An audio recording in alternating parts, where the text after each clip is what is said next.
मी जिथे जन्मले मी, नमो आर्यभूमी जिथे वाढले मी, नमो कर्मभूमीचे ज्याच कामी पडो देख माझा नमामि नमामि. नमस्कार, मी कुमारी दिव्याशक सायंवर इयत्ता 9वी श्री छत्रपती शिवाजी माध्यमिक व उच्च माध्यमिक विद्यालय घोगरगाव. खरंतर स्वातंत्र्य या शब्दाचा अर्थ एवढा साधा नाहीये बरं का.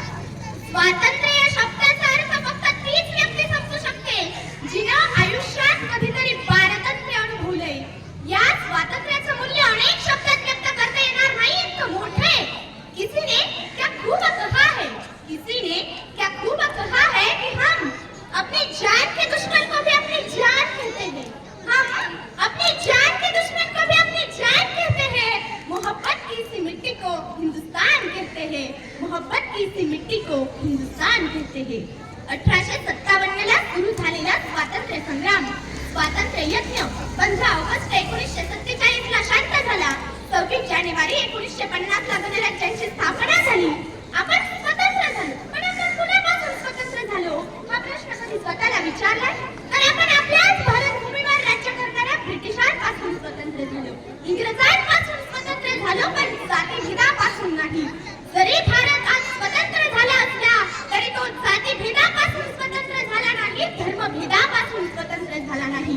मग आपल्याला स्वातंत्र्य तर मिळालं, पण पुढे जाऊन त्या स्वातंत्र्याचं स्वराज्यात रूपांतर झालं का या प्रश्नाचा विचार करणं आज काळाची गरज आहे. राष्ट्रगीताचा वंदे मातरम याचा आदर करणं प्रत्येक भारतीयाचं कर्तव्य आहे. नवे नवे प्रत्येकाने तो करायलाच हवा. पण मला सांगा, फक्त 52 सेकंदांचं राष्ट्रगीत म्हणूनच कुणी राष्ट्रभक्त झालंय का? की फक्त 15 ऑगस्ट 26 जानेवारी याला वंदे मातरम म्हणूनच फक्त कुणी राष्ट्रभक्त होता? राष्ट्रभक्त होतं ते राष्ट्रबंधुत्वाच्या भावनेनं, राष्ट्रप्रेमी होतं ते राष्ट्र उभारणीच्या भावनेनं. ज्या दिवशी आमच्या देशातील युवा पिढी ही सुसज्ज होईल, सुज्ञ होईल, त्या दिवशी आम्ही म्हणू खऱ्या अर्थानं भारत स्वतंत्र झाला. खरं तर व्हिएतनाम नावाचा एक छोटासा देश या पृथ्वीवरती आहे. त्या देशाला काबीज करायचं असं अमेरिकेने ठरवलं. त्या देशासोबत लढाई करायचं अमेरिकेने ठरवलं. पण अमेरिकेसारखा एवढा मोठा देश ज्याच्याकडे आधुनिक शस्त्रास्त्र, मिसाईल्स, पण तरीही 19 वर्ष व्हिएतनाम देश अमेरिकेसोबत झुंजत राहिला.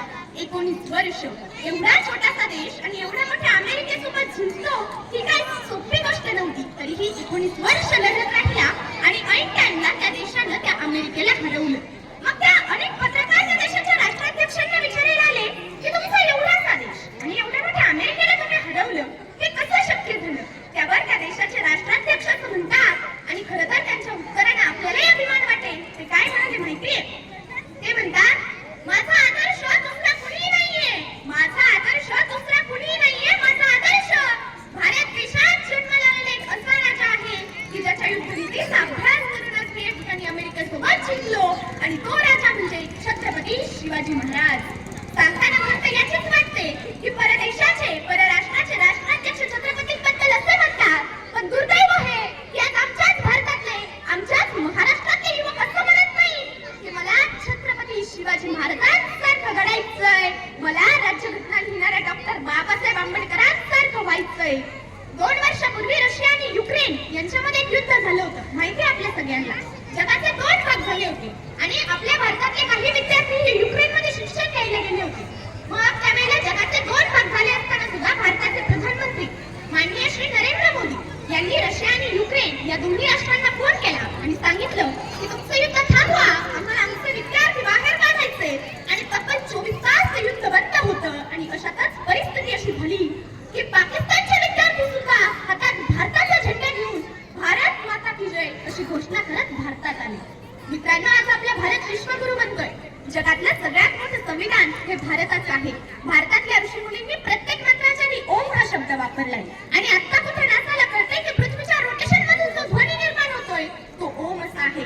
नव्या युगाची पहाट ही काळरात्र ठरू नये याकरता कर्तृत्वाच्या हजारो लाखो मशाली पेटवण्याची आज गरज आहे. आपल्यापुढे आव्हानं मोठी आहेत, मार्ग दुर्गम आहेत, पण तरी सुद्धा एक सुखद स्वप्न मी बाळगू नये की काही वर्षांनी का होईना पण एक दिवस असा येईल ज्या वेळेला भारतीय कन्सुलांसमोर व्हिसाकरिता अमेरिकन नागरिकांची लांबच लांब रांग असेल. शेवटी एक इंग्रजी कविता आठवते, तिचा मराठीत अनुवाद सांगते की to dream the impossible dream, to dream the impossible dream, जे अशक्य वाटते ते स्वप्न मला पाहायचंय. To fight the unbeatable fight, to fight with unbeatable करायचंय. To bear the unbearable sorrow. To bear the unbearable sorrow. जे दुःख कुणी सहन करू शकत नाही ते दुःख मला सहन करायचंय. To fight. जे दुःख कुणी सहन करू शकत नाही ते दुःख मला सहन करायचंय. ज्या वेळेला माझे पाय थकले, माझं शरीर थकलंय, त्यावेळेला मला समोर एव्हरेस्ट दिसतंय. To reach that unreachable star. तो स्टार मला गाठायचा आहे.